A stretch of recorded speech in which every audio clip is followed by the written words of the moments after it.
الحمد لله نحمده ونستعينه ونستغفره ونؤمن به ونتوكل عليه ونعوذ بالله من شرور أنفسنا ومن سيئات أعمالنا من يهده الله فلا مضل له ومن يضلله فلا هادي له ونشهد أن لا إله إلا الله وحده لا شريك له ونشهد أن سيدنا ومولانا محمدا عبده ورسوله أرسله بالحق بشيرا ونذيرا وداعيا إلى الله بإذنه وسراجا منيرا صلى الله عليه وعلى آله وأصحابه وبارك وسلم تسليما كثيرا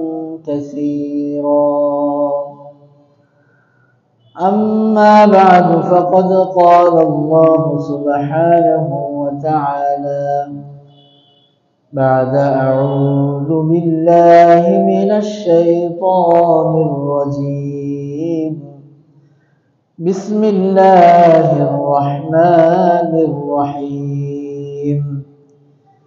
إن عدة الشهور عند الله 12 شهرا في كتاب الله يوم خلق السماوات والأرض منها 4 حرم ذلك الدين القيم فلا تظلموا فيهن أنفسكم وقاتلوا المشركين كافة كما يقاتلونكم كافة واعلموا أن الله مع المتقين آمنت بالله صدق الله مولانا العظيم وقال رسول الله صلى الله عليه وسلم من صام يوم 27 من رجب كتب الله له صيام 60 شهرا وكان رسول الله صلى الله عليه وسلم يقول إذا دخل رجب اللهم بارك لنا في رجب وشعبان وبلغنا رمضان أو كما قال رسول الله صلى الله عليه وسلم سبحانك لا علم لنا إلا ما علمتنا إنك أنت العليم الحكيم سبحانك لا فهم لنا إلا ما فهمتنا إنك أنت الجواد الكريم اللهم ألهمنا مراشد أمورنا وأعذنا من شرور أنفسنا ومن سيئات أعمالنا اللهم صل على محمد وعلى آل محمد كما صليت على إبراهيم وعلى آل إبراهيم إنك حميد مجيد اللهم بارك على محمد وعلى آل محمد كما باركت على إبراهيم وعلى آل إبراهيم إنك حميد مجيد أستغفر الله الذي لا إله إلا هو الحي القيوم وأتوب إليه لا حول ولا قوة إلا بالله العلي العظيم أستغفر الله الذي لا إله إلا هو الحي القيوم وأتوب إليه لا حول ولا قوة إلا بالله العلي العظيم أستغفر الله الذي لا إله إلا هو الحي القيوم وأتوب إليه لا حول ولا قوة إلا بالله العلي العظيم الحمد لله قابل احترام معزز محترم حاضرین আল্লাহ তাআলার ফজল আর করম যে আল্লাহ তাআলা আমাদেরকে জুমার নামাজ আদায়ের জন্য মসজিদে আসার বসার তৌফিক দান করেছেন এজন্য আমরা দিল থেকে শুকরিয়া আদায় করি আলহামদুলিল্লাহ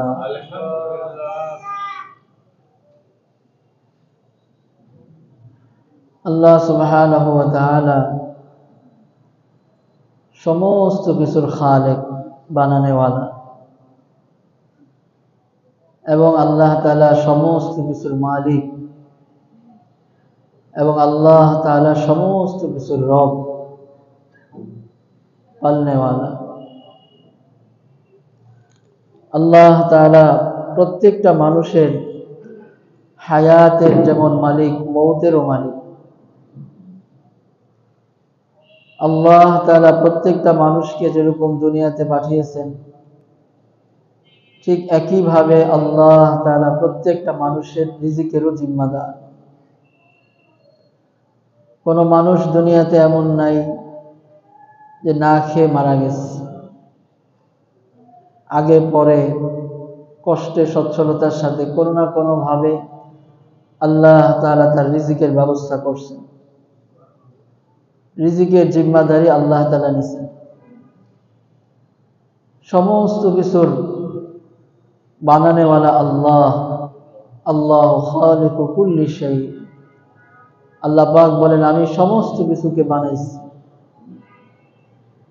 এবং আল্লাহ তাআলা সমস্ত কিছুর মালিক যালিকুমুল্লাহু রাব্বুকুম লাহুল মুলক আল্লাহ বলেন যে তোমাদের তিনি আল্লাহ যিনি তোমাদের রব এবং সমস্ত কিছুর মালিক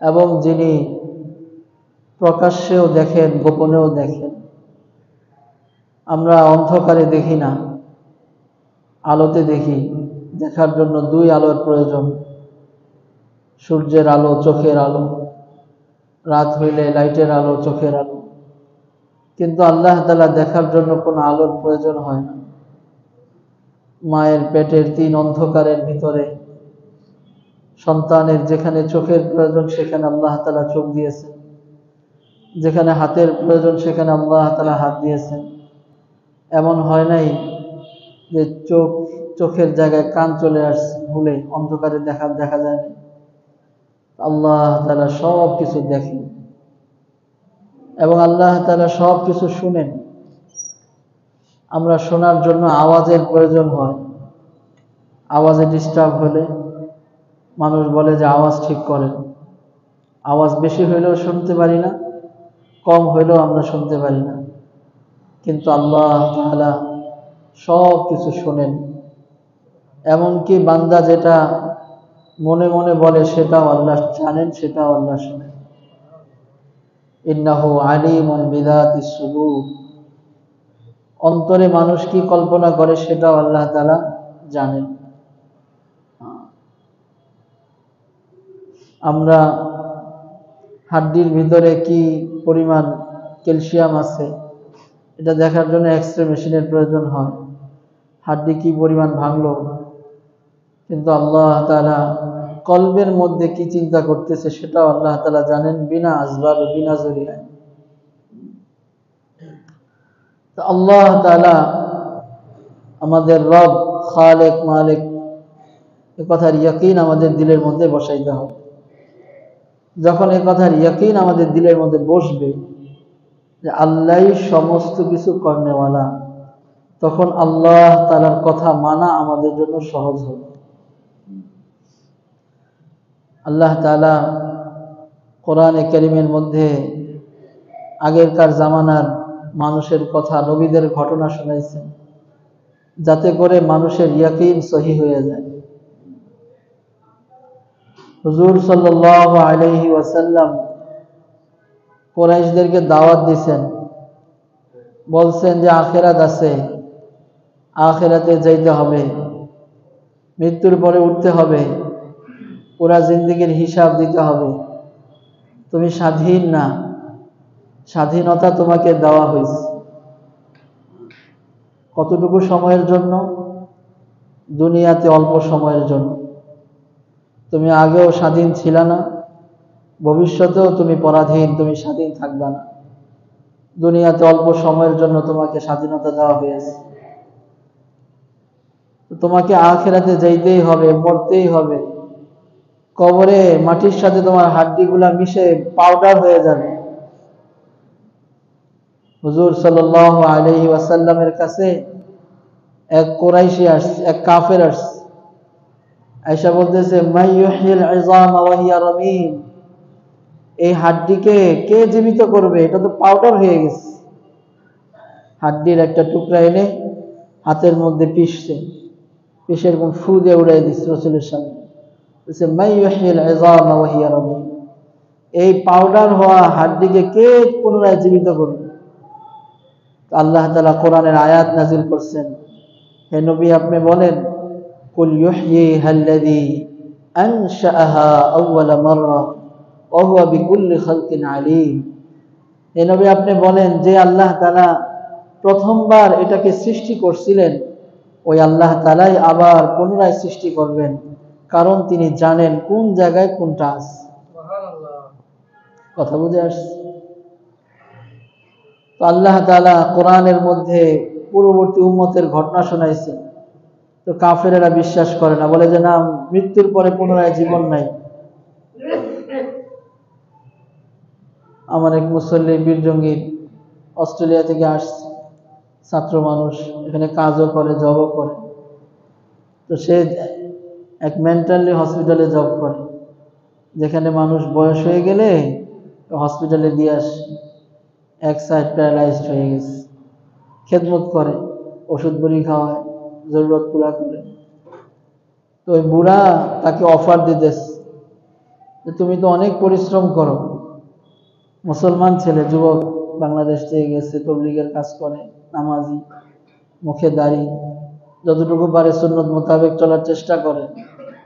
তো বুড়া বয়স হয়ে গেছে, পুরা জিন্দেগি আল্লাহর নাফরমানিতে কাটছে, শেষ বয়সে আযাব আসছে, প্যারালাইজড হয়ে গেছে। এখন বুড়া যুবককে তশকিল করে, দাওয়াত দেয়, বলে আমার সাথে গির্জায় চলো, চার্চে চলো, তুমি সেখানে যা বলবা তাই পাবা, তোমার সমস্ত জরুরত পুরা হবে, তোমাকে কার্ড দিয়ে দেব, অনেক অফার। তো সে যুবক বলছে, God is enough for me, আল্লাহ আমার জন্য যথেষ্ট। কি বলছে? আল্লাহ আমার জন্য যথেষ্ট। খুব ভাল লাগছে। তো আল্লাহ তাআলা পূর্ববর্তী কওমের ঘটনা শোনাইছেন আমাদের শিক্ষার জন্য। কাফেরেরা অস্বীকার করে, বলে যে হবে না, আপনি যেটা বলছেন সেটা হবে না। আল্লাহ তাআলা বলেন, হে নবী আপনি কাফেরদের কথায় বিচলিত হবেন না, আমি যেটা বলছি সেটাই হবে। কথা ঠিক না বেঠিক? কোনো সন্দেহ আছে? আল্লাহ যেটা চাবেন সেটাই যে হবে, এটার মধ্যে কোনো সন্দেহ নাই। এই জন্য আল্লাহ একটা ঘটনা বলছেন, হাল আতাকা হাদিসু মূসা, হাল আতাকা হাদিসু মূসা, হে নবী আপনার কাছে কি মূসা আলাইহিস সালামের ঘটনা পৌঁছে নাই? মূসা আলাইহিস সালাম যখন দুনিয়াতে আসবেন এখনো আসেন নাই। গণকেরা ফেরাউনের কাছে এসে বলছে, মূসা নামে বনি ইসরাইলে এক সন্তান জন্মগ্রহণ করবে, এই সন্তান তোমার রাজত্বকে ধ্বংস করে দিবে, তোমার ক্ষমতাকে ধ্বংস করে দিবে, তোমার মসনদকে ধ্বংস করে দিবে, তোমার খোদাই, তোমার প্রভুত্বকে ধ্বংস করে দিবে। ফেরাউন এই কথা শুনে 90,000 শিশুকে হত্যা করছে। কত হাজার? 90,000, 90,000, একজন দুইজন না, 100 200 না, 1000 90,000। আল্লাহ বলেন, হে নবী মুহাম্মদুর রাসূলুল্লাহ সাল্লাল্লাহু আলাইহি ওয়াসাল্লাম, আপনার কাছে কি মূসা আলাইহিস সালামের সংবাদ পৌঁছে নাই, ঘটনা পৌঁছে নাই? ফেরাউন এত ক্ষমতার মালিক, 90,000 শিশুকে হত্যা করছে যেন একটা শিশু আসতে না পারে। কিন্তু আমি আল্লাহ চাইছি একটা শিশু আসবে। 90,000 শিশু হত্যা করার পরেও এক শিশুকে বাধা দিয়ে রাখতে পারে নাই। কথা ঠিক না বেঠিক? হয়েছে কি হয় নাই? দুনিয়াতে আসছেই না শুধু, হে নবী শুনেন, মূসা আলাইহিস সালামকে আমি শুধু দুনিয়াতে পাঠাই নাই, দুনিয়াতেও পাঠাইছি, এরপরে আবার ফেরাউনের ঘরের মধ্যে পালছি। আমি এত বড় কর্নেওয়ালা, আমি যেটা চাই সেটাই হয়। আল্লাহ যেটা চান সেটা কি হয় না? হয় না? এটা দিলের মধ্যে বসান। আমি যেটা চাবো সেটা হবে না, আমি যেটা চাবো সেটা হবে না, আল্লাহ যেটা চাবেন সেটা হবে।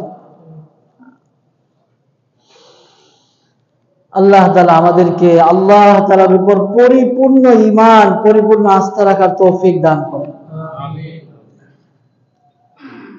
আমি কোরআনে কারীমের একটি আয়াত তেলাওয়াত করছি। আল্লাহ তাআলা ইরশাদ করেন, ইন্না ইদ্দাতাশ শুহুরি ইনদাল্লাহি 12 শাহরা في كتاب الله يوم خلق السماوات والأرض منها 4 حرم ذلك الدين القيم فلا تظلموا فيهن أنفسكم وقاتلوا المشركين كافة كما يقاتلونكم كافة واعلموا أن الله مع المتقين। আল্লাহ তাআলা যদি তৌফিক দেন, আজকের জুমায় এই আয়াতের উপরে কিছু কথা হবে। প্রথমে আল্লাহ তাআলা বলছেন, ইন্না ইদ্দাতাশ শুহুরি ইনদাল্লাহি 12 শাহরান। আল্লাহ তাআলার নিকট মাসের সংখ্যা 12টা। মাসের সংখ্যা কয়টা?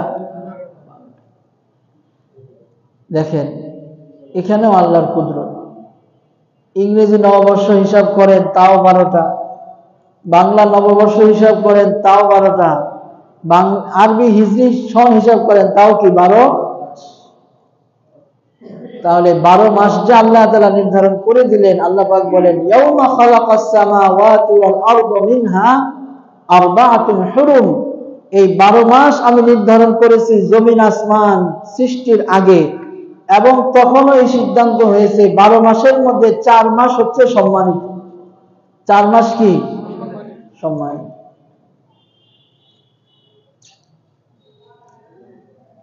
আল্লাহু আকবার।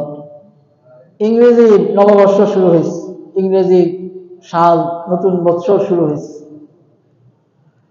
নতুন বৎসর যখন শুরু হয় তখন একটা দোয়া আছে, এটা বাংলা হোক, আরবি হোক, ইংরেজি হোক, সব সাল বৎসর কার? জোরে বলেন, আরো জোরে বলেন, কথা বলে না।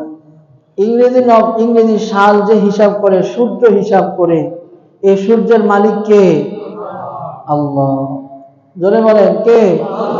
আল্লাহ। হিজরি সাল হিসাব করা হয় চাঁদ দেখে, এই চাঁদের মালিক কে? হ্যাঁ। বাংলা সন হিসাব করা হয় মৌসুম দেখে, যখন শুরু হয়েছিল তো বাংলা সন মৌসুম দেখে হিসাব করা হয়, এই মৌসুমের মালিক কে? আল্লাহ। তাহলে হিজরি সনও আল্লাহ, ইংরেজি সনও আল্লাহ, বাংলা সনও কার? আমরা ভাগ করে নিচ্ছি, হিজরি সন মুসলমানদের, বাংলা সন হিন্দুদের, ইংরেজি সন খ্রিস্টানদের আমরা ভাগ করছি। ভাগ করা যাবে না, সব কার? আল্লাহ। সব আল্লাহর নিয়মে আছে, আল্লাহর নিয়মের বাইরে নাই। যেই শনি যেই শালি প্রবেশ করুক, একটা দোয়া শিখাবো আপনাদেরকে, শিখবেন? শিখবেন? ঘুমাইলে শিখবেন কেমনে? এই বিরক্ত লাগে আমার, এটা আমার দোষ। আমার সামনে কেউ ঘুমাইলে ভালো লাগে না। মাথা উঁচা করলে ভালো হয়, মাথা উঁচা করে শোনে। আমরা মনে করি মাথা নিচা করে চোখ বন্ধ করে খুব ধ্যানের সাথে শুনলাম, এটা শয়তানের ধোঁকা।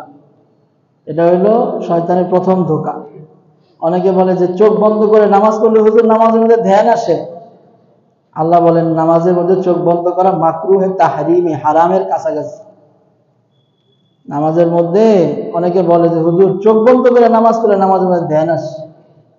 এক আল্লাহর ওলি চোখ বন্ধ করে নামাজের মধ্যে দাঁড়াইছে, স্বপ্নের মধ্যে রাত্রেবেলা দেখে তার সামনে একটা কালো কুৎসিত জান্নাতের হুর আসছে। জান্নাতের হুর সুন্দর হবে না কালো হবে?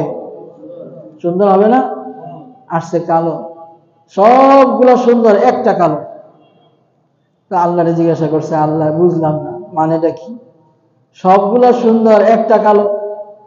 আল্লাহ বলেন তুমি সবগুলা ঠিক মতনই নামাজ পড়ছিলে, একটা যে চোখ বন্ধ করে নামাজ পড়ছো, একটাই কালো।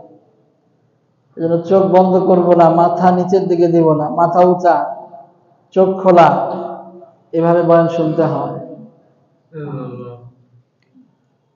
কি বলছিলাম? দোয়া, নববর্ষের দোয়া। দোয়াটা আমার সাথে সাথে বলেন, শিখেন আর না শিখেন, একবার বললে তো দোয়াটা হয়ে গেল। আল্লাহুম্মা আদখিলহু আলাইনা বিল আমনি ওয়াল ঈমান ওয়াস সালামাতি ওয়াল ইসলাম ওয়া রিদওয়ানিম মিনার রহমান ওয়া জিরানিম মিনাশ শাইতান। এটার অর্থ কি? আমার সাথে অর্থটাও বলেন। হে আল্লাহ, আমাদের উপর এই বৎসরকে প্রবেশ করান আমন আমানাতের সাথে, ঈমানের সাথে, সালামতের সাথে, ইসলামের সাথে, আপনার সন্তুষ্টির সাথে এবং শয়তানের ধোঁকা থেকে বাঁচার সাথে।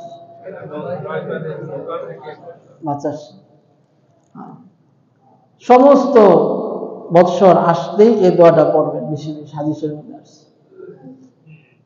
এই আয়াতের মধ্যে আল্লাহ তাআলা বলছেন 4টা মাস হচ্ছে হারাম। কয়টা মাস? 4টা মাস।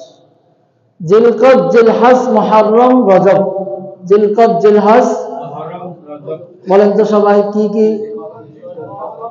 জিলকদ, জিলহজ, মুহররম, এই 4টা মাস হারাম, মানে সম্মানিত। মানে কি? সম্মানিত।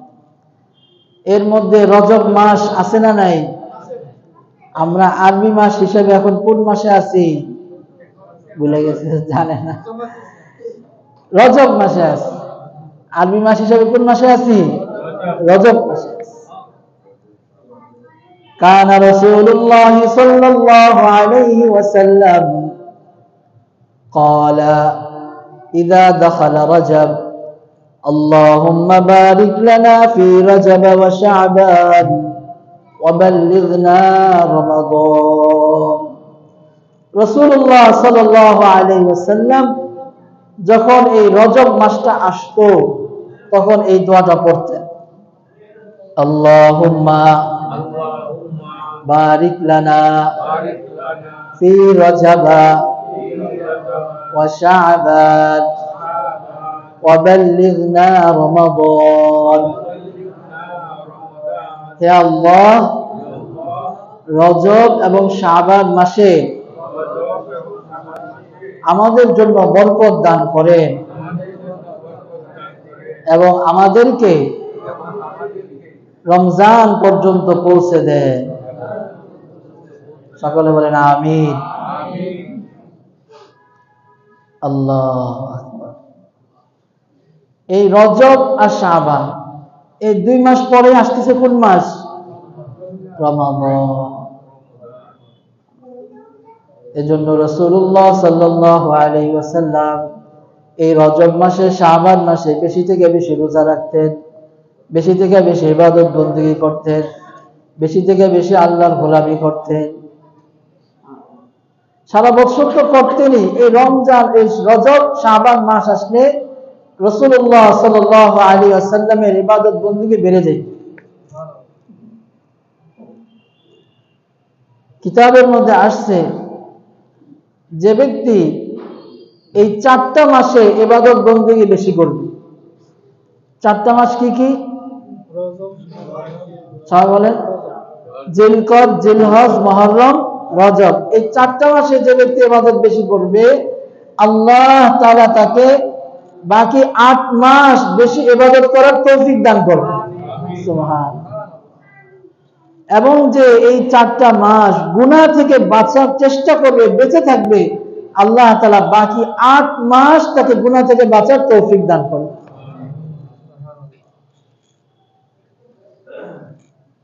হযরত আবু হুরায়রা রাদিয়াল্লাহু তাআলা আনহু থেকে বর্ণিত, রাসূল সাল্লাল্লাহু আলাইহি ওয়াসাল্লাম বলেন, মান সামা ইয়াওমা 27 মিন রজব কাতাবাল্লাহু লাহু সিয়ামা 6 শাহর।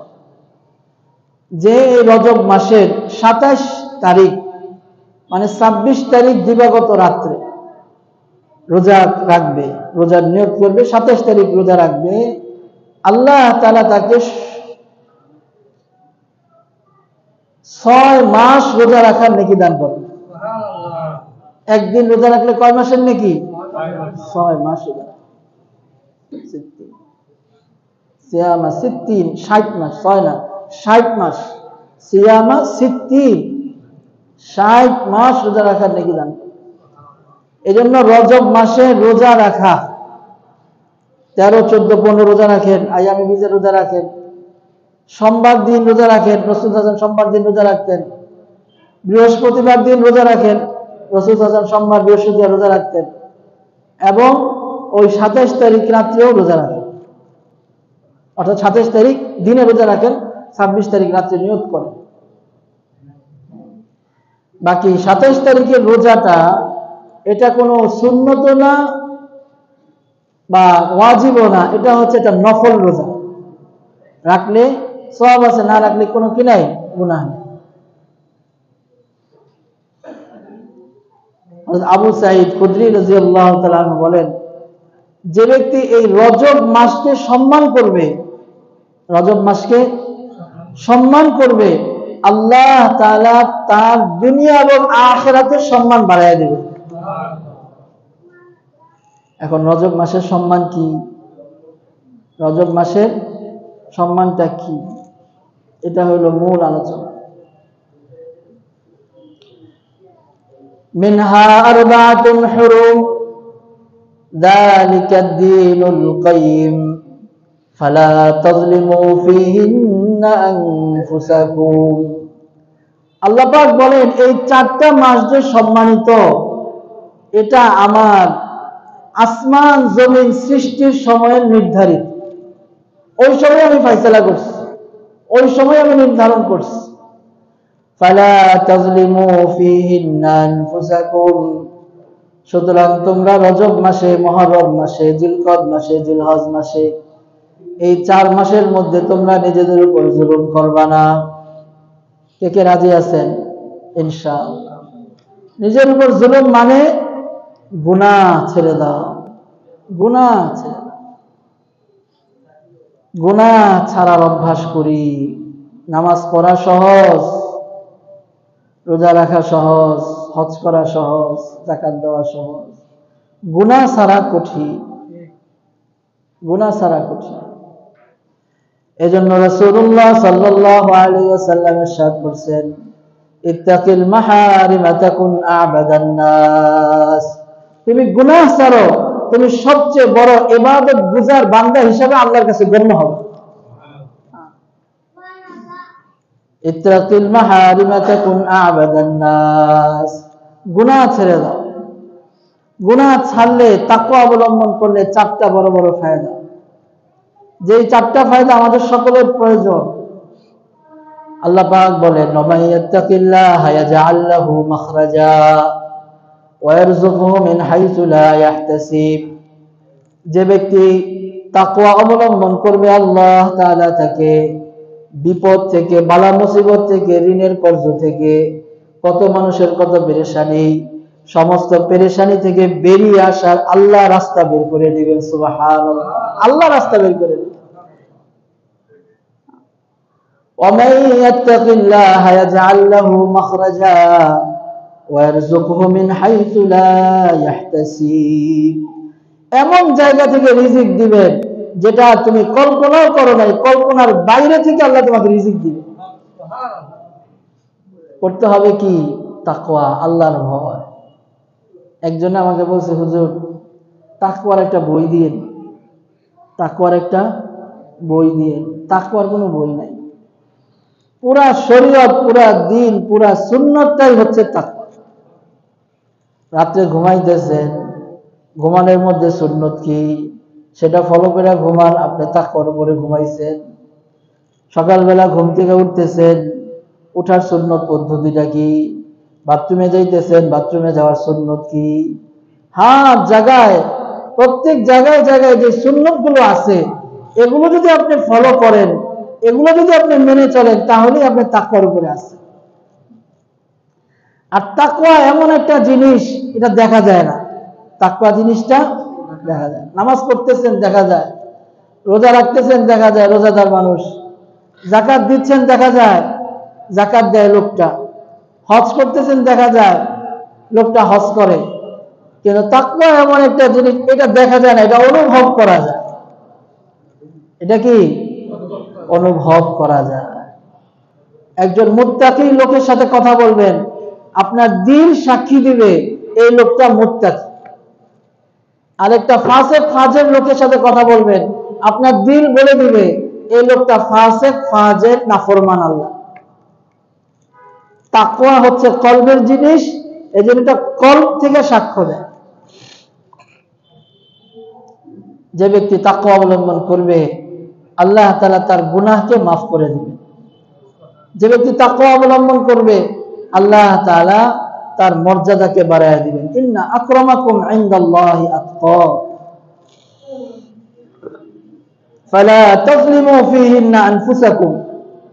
আল্লাহ তাআলা বলছেন যে তোমরা এই 4টা মাসের মধ্যে নিজেদের উপর জুলুম করবা না, মানে নিজেরা গুনাহের মধ্যে ইচ্ছাকৃতভাবে লিপ্ত হবা না। অনিচ্ছাকৃত গুনাহ আল্লাহ মাফ করে দিবেন। ওযু করলে অনিচ্ছাকৃত গুনাহ মাফ হয়ে যায়, সগীরা গুনাহ মাফ হয়ে যায়। রাস্তা দিয়ে আসতেছেন নামাজে, প্রতি কদমে গুনাহ মাফ হবে, সগীরা গুনাহ মাফ হবে। কিন্তু কবিরা গুনাহ, যেটা ইচ্ছাকৃত করেছেন, কবিরা গুনাহ, এটার জন্য তওবা লাগে, খাঁটি দিলে তওবা। আল্লাহ তাআলা বলছেন, ফালা তাযলিমু ফীহিন্না আনফুসাকুম, তোমরা এই মাসগুলোতে নিজেদের উপর জুলুম করবা না। শয়তান আমাদের যে অনেক চালাক। শয়তান আমাদেরকে নেক্সট সুরতে ধোঁকা দেয়। নেক্সট সুরতে শয়তান একটা ধোঁকা, একটা স্কিম এই রজব মাসে চালায় বিশেষ করে। সেটা হলো কবর কেন্দ্রিক ওরস, লাল শালু, শিরনি, বিভিন্ন জিনিস। এগুলা সব শয়তানের চাল, শয়তানের ধোঁকা, গুনাহের জিনিস। এগুলো করলে নিজের উপর জুলুম করলাম। এগুলা করলাম মানে কি করলাম? নিজের উপর জুলুম করলাম। উরুস দেখবেন সব জায়গায় লেখা উরুস, একদম বড় করে উরুস লেখা। উরুস শব্দটা আরবি, উরসুন, উরসুন থেকে উরুস তারা বলে। উরুস শব্দের অর্থ হচ্ছে বাসর করা। বিবাহের পরে যে স্বামী স্ত্রী বাসর করে, এটাকে আরবিতে উরুস বলে। এটাকে আমরা ওইখানে লাগাইছি উরুস। দেখেন তো, উরুস বা উরুস এটা হারাম, দেখি হারাম, জায়েজ নাই। কারণ এটা করা হয় মাজারকে কেন্দ্র করে। যেখানের মাজারে বলেন, আপনি বলতে পারেন হুজুর আপনি যে মসজিদে বয়ান করতেছেন এই মসজিদই তো মাজার মসজিদ। আমার একটা কপাল যেখানে 5 ওয়াক্ত নামাজ পড়ে ওইটাও পিছনে মাজার মসজিদ, আবার যেখানে জুমা পড়াই এইটাও একেবারে মাজার মসজিদ। কপালের উপরে কপাল, চাল কপাল। এখন বিষয়টা কি? বিষয়টা হচ্ছে রাসূলুল্লাহ সাল্লাল্লাহু আলাইহি ওয়াসাল্লামের যে রওজা বা কবর, ওইটাও যদি আরবি শব্দ জানেন ওইটাও একটা মাজার। মাজার মানে হচ্ছে জিয়ারত করার জায়গা। মাজার মানে কি? জিয়ারত করার স্থান, এটাকে মাজার বলে। এই উরুস, মাজারকে কেন্দ্র করে উরুস করা, এটা রাসূলুল্লাহ সাল্লাল্লাহু আলাইহি ওয়াসাল্লাম নিষেধ করছে। এটা আমি মুফতি মামুন না, গোলাম মামুন না, খাদেম মামুন না, খতিব মামুন না, এটা কোনো বাংলাদেশের উলামায়ে কেরাম না, এটা কোনো, এটা একদম কে নিষেধ করছেন? আল্লাহর রাসূল। আল্লাহর রাসূল নিষেধ করছেন মানে এটা আল্লাহ নিষেধ করছে। ওয়ান নাজমি ইযা হাওয়া মা দাল্লা সাহিবুকুম ওয়া মা গাওয়া ওয়া মা ইয়ানতিকু আনিল হাওয়া ইন হুয়া ইল্লা ওয়াহয়ুন ইউহা। নবী কোনো কথা বলেন না ওহী ছাড়া। নবী নিষেধ করছেন মানে কে নিষেধ করছেন? আল্লাহ। কি নিষেধ করছেন? লা তাজআলু কবরি ঈদা, আমার কবরকে ঈদের জায়গা বানায়ও না। ঈদের জায়গা মানে একটা দিন, নির্দিষ্ট দিনে আমরা ঈদ যাপন করি, ঠিক কি না? ওই দিনে সবাই একটু আনন্দ উল্লাস হয়, ভালো খাবারের আয়োজন হয়, একটা আয়োজন হয়, একজনের সাথে আরেকজনের দেখা সাক্ষাৎ। ঠিক রাসূল সাল্লাল্লাহু আলাইহি ওয়াসাল্লাম বলেন, লা তাজআলু কবরি ঈদা, আমার কবরকে ঈদের জায়গা বানায়ও না, উরুস বানায়ও না। একটা দিন নির্ধারিত কইরা বাৎসরিক উরুস, এখানে আজকে গান বাদ্য হবে, গাঞ্জার আসর হবে, ছেলে মেয়ে একসাথে এরকম ভাবে জিকিরের নামে নাচ গান করবে, সারা রাত উদযাপন হবে। এই সমস্ত কিছু হারাম। সমস্ত কিছু কি হারাম। রাসূলুল্লাহ সাল্লাল্লাহু আলাইহি ওয়াসাল্লাম বলছেন, শোনো আমার উম্মত, আমার মৃত্যুর পরে আমাকে কেন্দ্র করে কোনো উরুস, কোনো ঈদ, কোনো রাষ্ট্রীয় দিন উদযাপন, এরকম কোনো দিনের আয়োজন করবা না। কারণ পূর্ববর্তী জামানার লোকেরা এটা করে পথভ্রষ্ট হয়েছে। এটা করে কি হয়েছে? পথভ্রষ্ট হয়েছে। জাহিলিয়াতের জামানায় বা এরও আগে যদি ধরেন, নূহ আলাইহিস সালামের জামানারও আগে, আদম আলাইহিস সালাম তো জমিনে আসছেন দ্বীন ইসলাম নিয়ে। ওই সময় তো কোনো শিরক ছিল না। তাহলে শিরকটা আসলো কোত্থেকে? মূর্তি পূজাটা আসলো কোত্থেকে? মূর্তি পূজাটা আসছে ওই জামানায় 5 জন বুজুর্গ ছিল, অনেক বড় বুজুর্গ। তাদের ইন্তেকালের পরে তাদের মুরিদ, মুহিব্বিন, মুতাল্লিকিন, যারা ভক্তবৃন্দ, তারা অনেক কান্নাকাটি, অনেক কিছু, আমাদের পীর সাহেব মারা গেছে, আল্লাহওয়ালা মারা গেছে। ওনারা আসলে আল্লাহওয়ালা ছিলেন। ওনাদের কথা স্মরণ করে করে ওনারা ইবাদত বندگی করতেন। একদিন শয়তান আসছে। শয়তান এসে বলতেছে, তোমরা যদি তোমাদের বুজুর্গদের মূর্তি বানায়া ওটাকে সামনে রেখে ইবাদত বندگی করো, তাহলে তোমাদের ইবাদতের মধ্যে মজাটা আরো বেশি আসবে, মজাটা আরো বেশি আসবে। তারা সরল মনে মূর্তি বানায়া ইবাদত বندگی করে। কিন্তু ইবাদত বندگی করে কার? আল্লাহ। এটা সামনে রাখছে আর কি। দেখলে বাবা মার ছবি দেখলে মনে করেন আপনারা যে বাবা মার কথা স্মরণ হয়, এজন্য ড্রয়িং রুমে, ডাইনিং রুমে, বেডরুমে মা বাবার ছবি সুন্দর করে টানায় রাখছেন। আর মা বাবার কবরের মধ্যে যে কি বলবেন আযাব হইতেছে এটার তো খবর নেই।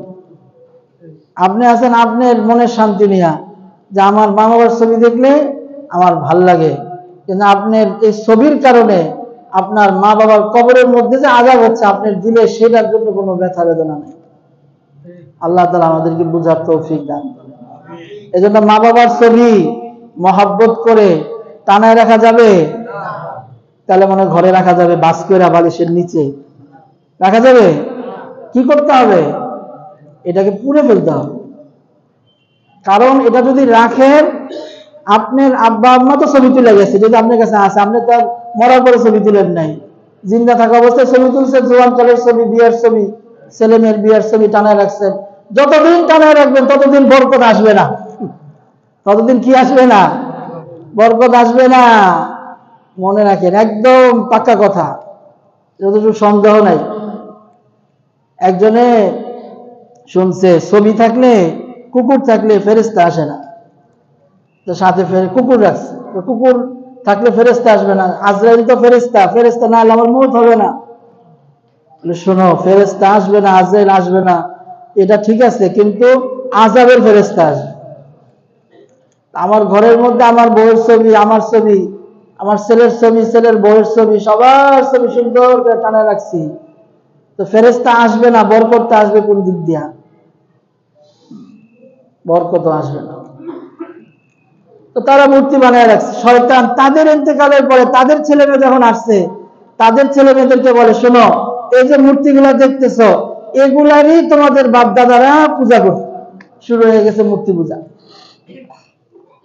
আর কুরাইশরা আইয়ামে জাহিলিয়াতের জামানায় তারা যে মূর্তি পূজা করত, এই ধ্যানে, এই বিশ্বাসে মূর্তি পূজা করত যে আল্লাহই সব করেন, কোনো সন্দেহ নাই, আল্লাহই সব করেন, কোনো সন্দেহ নাই। কিন্তু একটা রাজ্য পরিচালনা করতে রাজা তো সব জায়গায় যেতে পারে না, বিভিন্ন জায়গায় তার প্রতিনিধি, গভর্নর বানায়। ঠিক আল্লাহ সব করেন ঠিক, কিন্তু এই এই এই এই বুজুর্গ, তারা আমাদের মধ্যে বুজুর্গ ছিল, তারা এখন মারা গেছে, তাদের কথা স্মরণ করা, তাদের কবর জিয়ারত করা, তাদের মূর্তির সামনে মাথা নত করা, সেজদা দিয়া তাদের কাছে কিছু চাইলে তারা আল্লাহর কাছে চাইবে, আল্লাহ আমাদেরকে দিবে, পাওয়াটা সহজ হবে। এই বিশ্বাসে জাহিলিয়াতের জামানায় এই কাফেরেরা মূর্তি পূজা করে। এই জিনিসটা আমাদের জামানায় আছে না নাই? কোন একটা সমস্যা দৌড়ে মাজারে। তো মাজারে কেন? বলে মাজারে গিয়ে সেজদা করলে, ফুল দিলে বা হাদিয়া দিলে বা সিন্নি খাওয়াইলে বা মিলাদ পড়াইলে বা কিছু মান্নত করলে, ওই বুজুর্গদের শুয়ে আছে, উনি আল্লাহরে কইব, আল্লাহ আমারে দিব। আপনি যে জমিনের উপরে আছেন, এখনো আপনি ওই বুজুর্গের চেয়ে কম মানে ভালো আছেন। ওই বুজুর্গ বিপদে আছে, কারণ সে কবরের মধ্যে আছে, তার আমল, তার দোয়ার কোনো আল্লাহর কাছে গ্রহণযোগ্যতা নেই, আপনার কাছে যেরকম আছে। এই জন্য আল্লাহ পাক বলছেন, ওয়াইদা সালাকা ইবাদি আন্নি ফাইন্নি করিব। আমার বান্দারা যখন আমার সম্পর্কে জিজ্ঞাসা করে আমি কোথায়, ফাইন্নি করিব, সুতরাং হে নবী আপনি বলে দেন আমি কাছেই আছি, মাজারে যাওয়া লাগবে না, সিন্নি দেওয়া লাগবে না, মান্নত করা লাগবে না, মাজারে যায় সেজদা দেওয়া লাগবে না, তোমার কাছেই আমি আছি। সুতরাং তুমি যখনই আমাকে ডাকবা, রাতে ডাকো, দিনে ডাকো, একাকী ডাকো, প্রকাশ্যে ডাকো, গোপনে ডাকো, যে অবস্থায় ডাকো, আমি তোমার ডাকে সাড়া দিব। ওয়াইদা সালাকা ইবাদি আন্নি ফাইন্নি করিব উজিবু দাওয়াতাদ দাঈ ইযা দাআন। যখনই ডাকবা তখনই সাড়া দিবে। কথা বুঝে আসছে? আল্লাহু আকবার। একটা থেকে হাজারো বেদাত শুরু হয়, এক বেদাত থেকে কি হাজারো বেদাত শুরু হয়। গিলাফ লাগাও, কবর সম্মান করতে হবে, গিলাফ লাগাও। এই গিলাফ লাগানো জায়েজ, সুন্নত বা বরকতের জিনিস একমাত্র কাবা ঘরে, একমাত্র কোথায়? কাবা। এখন এই বেদাত আমার ঘরের মধ্যে ঢুকছে, আমার এলাকায় ঢুকছে, আমার দেশে ঢুকছে, আমার মসজিদে ঢুকছে, পাড়ায় পাড়ায় ঢুকছে, যে মসজিদ মাজারের উপর গিলাফ লাগাও। তো বেদাত শুরু হলো কিনা? জমজমের পানি একমাত্র পানি যেটা খাইলে শেফা হয়, যেটা খাইলে কি হয়? শেফা হয়। কিন্তু এখন মাজার ধোয়া পানিও বিক্রি হয় বিনামূল্যে, না, দাম আছে। একটা মুরগি লাগবে, 100 টাকা লাগবে। মাজার ধোয়া পানি খাইলে কি হবে? ওই জমজমের পানির মতন শেফা হবে। এটা সঠিক না ভুল? শিরক না জায়েজ? শিরক। দেখছেন একটা থেকে কত। এরপর আরো দেখেন, মাজারের সামনে গিয়ে হাত বেঁধে এমনি সোজা হয়ে দাঁড়ায় দেখেন। হাত বেঁধে সোজা হয়ে দাঁড়ানোর জায়গা কোথায়? নামাজ। মিলাদেও না, মিলাদেও না। মিলাদ হলো, মিলাদ শব্দের অর্থ হচ্ছে নবীর জন্ম বৃত্তান্ত। মিলাদুন নবী, নবীর জন্ম বৃত্তান্ত আলোচনা করলে সওয়াব হয়, কিন্তু এটা পড়ার কোনো জিনিস না। পড়ার জিনিস হচ্ছে দুরূদ শরীফ। সাহাবারা প্রশ্ন করছেন, আল্লাহ তাআলা কোরআনের মধ্যে বলছেন, ইয়া আইয়ুহাল্লাযীনা আমানু সাল্লু আলাইহি ওয়া সাল্লিমু তাসলিমা। হে ঈমানওয়ালারা, তোমরা নবীর উপর দুরূদ পড়ো। মিলাদ পড়তে বলছে? এবার আপনার উত্তরটা দেন। আল্লাহ তাআলা যে বলছেন, ইন্নাল্লাহা ওয়া মালাইকাতাহু ইউসাল্লুনা আলান নবী, নিশ্চয় আল্লাহ তাআলা এবং ফেরেশতারা নবীর উপরে দুরূদ পড়ে না মিলাদ পড়ে? বলেন, দুরূদ না মিলাদ? দুরূদ শরীফ পড়ে। ইয়া আইয়ুহাল্লাযীনা আমানু সাল্লু আলাইহি ওয়া সাল্লিমু তাসলিমা। সুতরাং হে মুমিনেরা, তোমরা নবীর উপরে মিলাদ পড়ো না দুরূদ পড়ো? বুঝে না, মিলাদ না দুরূদ? এমন ভাইরাস আমাদের মধ্যে ঢুকছে, করোনার চেয়ে ভয়াবহ। করোনা হলে তো মানুষ মরে কবরে যাবে, আর এই শিরক বিদআতের ভাইরাস ভিতরে ঢুকলে কবরে যাবে না, জাহান্নামে যাবে, জাহান্নামের গর্তের মধ্যে যাবে। এটা করোনার চেয়ে ভয়াবহ না? আল্লাহ তাআলা আমাদেরকে হেফাজত করে।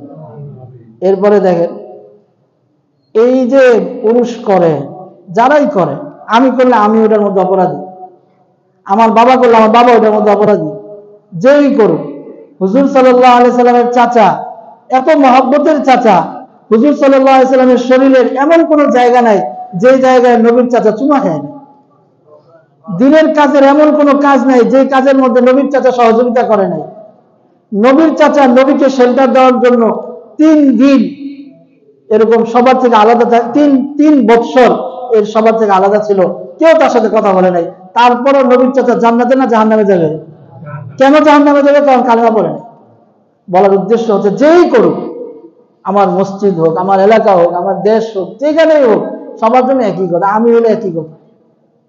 এই যে উরুসটা আসলো, মিলন মেলা, এটা আসছে কোথেকে জানেন? এটা বলে শেষ করে দেবে। আদম আলাইহিস সালামের 2 পুত্র, এই 2 পুত্রের বংশের লোকেরা 2 জায়গায় থাকতো। এক বংশের লোকেরা পাহাড়ে থাকতো, আরেক বংশের লোকেরা জমিনে থাকতো। যারা পাহাড়ে থাকতো এদের পুরুষেরা ছিল সুন্দর আর মেয়েরা ছিল কালো, আর যারা জমিনে থাকতো, সাধারণ সমভূমিতে থাকতো, এদের পুরুষেরা ছিল কালো, মেয়েরা ছিল সুন্দর, উল্টা। তো শয়তান বাঁশি বাজানো শুরু করছে। দেখবেন মাজারগুলোতে বাঁশি বাজায়, একা একা নিরিবিলি বসে বাঁশি বাজাইতেছে। বাঁশি বাজানো শয়তানের কাজ না মুমিনের কাজ? শয়তানের কাজ। শয়তান বাঁশি বাজাইতেছে। বাঁশির আওয়াজ শুনে পাহাড় থেকে আর 2টা লোক নেমে আসছে। আর এদিকে তো জমিনে যারা থাকে এরা তো মেয়েরা হলো সুন্দর। পাহাড়ের লোক 2 জন আসা বাঁশির আওয়াজ শুনে আর মেয়ে লোককে দেখে, বলে মাশাআল্লাহ, মেয়েটি ভালোই সুন্দর। যাইয়া ওই পাহাড়ের মধ্যে লোকজনে বলছে, তোমরা কি কালো কালো মায়া বিয়া করো? জমিনে যারা থাকে সমতল ভূমিতে, এদের মেয়ে লোকগুলা সুন্দর। ওই পাহাড়ের সুন্দর পুরুষ, পাহাড়ের পুরুষরা কি সুন্দর, এরা জমিনে আইসা আর জমিনের সমতল ভূমির মেয়ে লোকেরা সুন্দর, একসাথে জিনা হয়ে গেছে। ওইখান থেকে শুরু হয়েছে এই মিলন মেলা, উরুষের। এই যে মেলা হয়, মেলা, উরুষের মেলা কোন আরামগ না, আরো কাছে এই মূর্তি সংঘ মাঠের মেলা কোন, যেই মেলায় বলেন, সব মেলার একই উদ্দেশ্য, জিনা হোক। আমরা মনে করি শুধু কাজটাই জিনা, না, চোখেরও জিনা আছে, হাতেরও জিনা আছে, কানেরও জিনা আছে, সব অঙ্গ প্রত্যঙ্গের জিনা। যেটা নাজায়েজ করলেন সেটাই জিনা। তো এই কাজ করা যাবে? করবো আমরা? শেষ কথা, মাজারে, ভাই আমার কথা ভুল বুঝেন না যে এই মাজারের কথা কইতেছে, সব মাজারে কি কথা। মাজারে যে পশু কোরবানি হয়, সিন্নি বিতরণ হয়, বিরিয়ানির প্যাকেট বিতরণ হয়, এটা খাওয়া নাজায়েজ, হারাম। কেন? কারণ হচ্ছে আল্লাহ পাক বলছেন, ইন্নামা হাররামা আলাইকুমুল মাইতাতা ওয়াদ-দামা ওয়া লাহমাল খিনজির ওয়া মা উহিল্লা লিগাইরিল্লাহি বিহি। আমি হারাম করছি মাইতা, মৃত জন্তু, ওয়াদ-দামা, রক্ত, ওয়া লাহমাল খিনজির, শুকরের গোশত, ওয়া মা উহিল্লা লিগাইরিল্লাহি বিহি, এবং আল্লাহ ছাড়া অন্যের নামে যেটা জবাই হয় এটা তোমার জন্য হারাম। মাজারগুলোতে গরুর হাট হয়, আট্রসি বলেন, চন্দ্রপুরী বলেন, গরুর হাট মানে কি? সব গরু এখানে জবাই হবে। কার নামে? বাবার নামে। কার নামে? বুঝেন নাই কথাটা? যখন জবাই করে তখন তো বিসমিল্লাহ কয়, এটা তো করবে, হইব না, এটা হইব না। আমি নিয়তটা কি? আমি বাবার নামে, বাবার জন্য দিলাম, বাবার জন্য উৎসর্গ করলাম। এটা হিন্দুরা করে, বলি দেয়, বলি। আপনি নিয়তটা আপনি করলেন কি? যে বাবার নামে নিয়ত, বাবার নামে উৎসর্গ, কিন্তু বলতেছেন নাকি বিসমিল্লাহ, কাজ হবে না। নিয়তটাও সহি হইতে হবে, বলাটাও সহি হইতে হবে। এই কথা বলেন না, আপনার কথা বলবেন না। বরঞ্চ বলার চেয়ে নিয়তটা বেশি গুরুত্বপূর্ণ। একটা লোক মুসলমান কসাই, সে বিসমিল্লাহ মুখে বলতে ভুলে গেছে, সে তার দিলের মধ্যে বিসমিল্লাহ আছে, বিসমিল্লাহ না বললেও তার জবাই হালাল, কিন্তু মুখে বিসমিল্লাহ বলতেছে, কিন্তু বাবার নামে কোরবানি, এটা জায়েজ নেই। আল্লাহ তাআলা আমাদের সকলকে হেফাজত করেন। শেষ কথা, একদমই শেষ কথা, আমারে দোষ দিবেন না, কারণ আপনি আসছেন দেরি করে। আপনারা তাড়াতাড়ি আসতেন, তাড়াতাড়ি বয়ান ছেড়ে দিতাম। আসছেন দেরি করে, বয়ান শুনেন। শেষ কথা যেটা, যে আল্লাহ কাল হাসরের ময়দানে উঠে আল্লাহরে বলবেন যে আল্লাহ আমরা তো বুঝি নাই। আল্লাহ বলবেন যে বুঝো নাই কেন? লাল পতাকা লাগাই দিছিলাম না মাজারের সামনে? লাল পতাকা না সবুজ পতাকা? লাল পতাকা।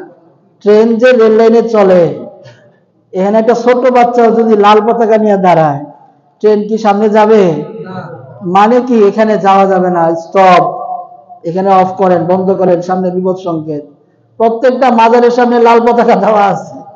তার মানে হচ্ছে মাজারে আইসেন না, সাবধান, এখানে আসলে শিরক বিদআত হবে, গুনাহ হবে, আপনার ঠিকানা জাহান্নাম হবে, জাহান্নামের গর্তে যা পড়বেন, এখানে আইসেন না। কাল হাসরের ময়দানে শয়তান বলবে, ওয়াকালাশ শাইতানু লাম্মা কুদিয়াল আমরু ইন্নাল্লাহা ওয়া'আদাকুম ওয়া'দাল হক ওয়া ওয়া'আদতুকুম ফাআখলাফতুকুম। শয়তান বলবে, শয়তান তোমার ধোঁকায় আজকে জাহান্নামে গেলাম। আর শয়তান বলবে, আমার কোনো দোষ নাই, আমি তোমাদেরকে শুধু মনের মধ্যে একটা ওয়াসওয়াসা দিছি, তোমাদেরকে টাইম না হেসরা আমি কোথাও নেইনি। আল্লাহ তাআলা আমাদেরকে সমস্ত ধরনের শিরক বিদআত থেকে হেফাজত করেন। সহযোগিতাও করা যাবে না, নিজেও করা যাবে না, সহযোগিতাও করা যাবে না। হযরত ইউসা আলাইহিস সালাম একজন নবী ছিলেন, ওনার জামানায় আল্লাহ ওহী করছেন যে তোমার উম্মতের মধ্যে 1 লক্ষ লোককে আমি ধ্বংস করবো আযাব দিয়া। বলছে আল্লাহ, আমার সব উম্মত তো খারাপ না। বলছে 40,000 তারা নাফরমানির মধ্যে লিপ্ত, আর 60,000 তারা ভালো, কিন্তু তারা তাদেরকে নিষেধ করে না, বাধা দেয় না, এজন্য আমি আযাব সবাইকেই দিব। এজন্য নিজেও সম্পৃক্ত হওয়া যাবে না, অন্যকে সম্পৃক্ত হতে দেওয়া যাবে না। 1 নম্বর কথা। 2 নম্বর যেটা শুরুতে বলছি, যে রজব মাস, আমলের মাস, রোজার মাস, রোজার অভ্যাস করি, আমল করি। আল্লাহ তাআলা আমাদেরকে আমল করার এবং শিরক বিদআত থেকে বিরত থাকার তৌফিক দান করেন। ওয়া আখির দাওয়ানা আলহামদুলিল্লাহি রাব্বিল আলামিন।